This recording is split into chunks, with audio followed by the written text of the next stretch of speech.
environment and social concerns should be taken into account. If I could decide today, it would be a shall. Because everything that we do on this planet, whether we invest in long-term infrastructure or we buy something, it has to function in a world with tomorrow maybe 9 or 10 billion people. So we are living in a world which is so different from when Adam Smith drew up his Wealth of Nations. That was in 1756. We had less than 1 billion people on Earth. The economy was maybe 1/60th in size globally or compared to today. And we are still following more or less the same principles for the economy. I was in a seminar the other week in the Stockholm School of Economics, lecturing to the first graders, some 500 students. And they informed me beforehand that they were very little pleased with the curriculum. Well, I was trained as an economist in the 1960s, and I thought it already then. So if it hasn't changed more, it's a sign that we have a lot of catch up to do. And we talk about not incremental change, and that is very important. We talk about transformation. There are many areas where we can simply not continue the way we have. I'm a member of the International Resource Panel set up by the UN and the EU Commission some 10 years ago. And we do a lot of long-term studies looking at materials and material flows. We are going to build more infrastructure in the next 20, 25 years than we built hitherto. If that happens with today's steel production and cement production, you can forget about the Paris Agreement. There are linkages between each and every one of the goals. And here's a way to look at it. We have the biosphere with the planetary boundaries. Then we have society and a lot of social objectives. And here we have the economy.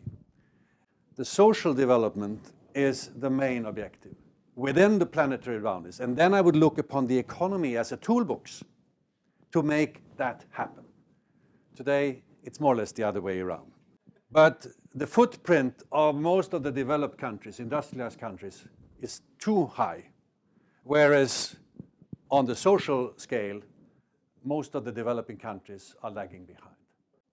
This is a way of describing in a number of sectors what the profit margins are today, the green, what they would be if the companies would pay the true costs of production. And as you can see, agriculture is really in bad shape here. Here's another way of illustrating it, that corporate profits compared to wages are increasing and have been increasing. And in this globalized economy where we have very little rule-making at the global level, big companies and financial capital has earned a lot of revenue. Let's face it. I remember George Soros was in Stockholm in 1998 in a seminar, and he said, we cannot have a global economy without a global society. And here we are 19 years later, and still we are having enormous problems to address these global issues. We are experiencing a lot of interesting and disruptive technologies, fascinating developments, digital, nano, biotech, neuroscience. We will enhance productivity in many, many areas, and we will bring about new solutions, often at very low cost or for free. Look at the internet today, because there is a tendency that investments in these areas bring a lot of revenues. There are very few people working in the companies, so you end up with a very unequal distribution. And then we see a lot of examples that jobs will disappear. McAfee and Björnolfsson's book, The Second Machine Age, the writing is on the wall. But I think in 5 or 10 years' time, this will play out in a rather dramatic way. 2.5 million truck drivers are expected to lose their jobs between now and 2025. Now, some people would say, oh, wonderful, we don't have to work. We can just benefit from more leisure time. Well, the problem is we have built the societal contract on having an income. Your pension is paid that way, your identity is there. So there's a huge transformation that has to take place. And here you can see that energy saving measures or investments in renewables will lead directly to benefits for health. Also, when it comes to health and education, you have a very, very perfect synergy. Kevin Anderson, who is guest professor in Uppsala, he made a speech the other day and said, our calculation is that for most of these 2-degree scenarios, if we would stick to burning biomass, we would need an area like India to grow biomass year after year, decade after decade, and capture the CO2. And you can imagine the water requirements and also the conflicts with production for food. No, we have to have carbon neutral or carbon negative construction and building in the world no later than 2030. And I met John Schellenhuber at the dinner, and I said, how the hell is this going to happen? It has to happen. We have to use wood more intelligently. We have to develop carbon fiber from forest materials. We have to use, of course, a lot of bamboo in developing countries. We have to use stone. We have to use clay, just to mention a few. The economy is 0.9% less carbon intensive year after year. Now, this is what we need to meet the Paris Agreement, 6.2%. And here is, I think, a very important picture slide which shows that you can develop cities in very many different ways. Atlanta and Barcelona, roughly the same size of population. And here you see the area in Atlanta, and here you see the area in Barcelona. Here, people are more or less totally dependent on driving their own vehicle. Here, you have a lot of public transport. So these are signs that things can be done in another way. But what we have to try to deal with is the overall or the global throughput of energy and materials. That cannot continue to grow like it has over the past decades. Economics today is taught as if the last 30 years didn't happen. And they did happen. We have to turn things upside down and start with the basic question, what is the purpose of the economy? I mean, those of us have been politicians. We know the competition between ministries, but we also know the competition in parliaments between different committees. And I remember from the European Parliament, we had a constant tension between the Industry Committee and the Environment Committee. Here is Kate Raworth's donut. As you can see, the outer circle is the planetary boundaries, and the inner circle are the social boundaries. And her message is, we have to stay within here. So very little in the agriculture policies that incentivize farmers to try to keep down emissions. On the contrary, they are not rewarded for that. With more carbon content of the soil, the water retention is better, and you tend to get higher yields. And at the same time, you do the climate a service. Huge economic values are thrown away. I know, because I'm chairman of the Swedish Recycling Association. We would not throw away a lot of values, and we would offer a lot of new jobs, because an economy where you care more for what you already have, and you maintain, you repair, you offer services rather than selling stuff, is by definition more labor intensive.